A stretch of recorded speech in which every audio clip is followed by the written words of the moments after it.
Sabato 3 maggio, Santi Filippo e Giacomo Apostoli. È il 123esimo giorno dall'inizio dell'anno, ne mancano 242 al termine. Il sole sorge alle 5:55, tramonta alle 20:22. La luna si leva alle 10:47, tramonta alle 2:03.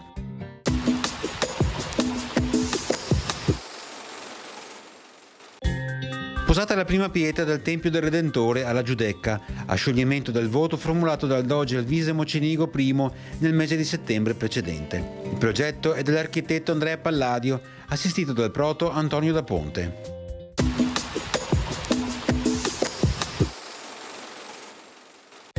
Fino al mattino cielo poco o parzialmente nuvoloso. Dal pomeriggio a partire da nord nuvolosità in aumento fino al cielo anche coperto già dal pomeriggio sui monti e verso sera anche sulla pianura. Precipitazioni fino al mattino assenti. Nella seconda metà di giornata andando dalle zone montane e pedemontane alla pianura meridionale probabilità in aumento fino a divenire di sera da medio-alta a medio-bassa per piogge da diffuse a locali. Temporali inizieranno di pomeriggio sui monti per poi estendersi verso sera alla pianura a partire dal Trevigiano, eccezione fatta per Detta del Po e aree adiacenti.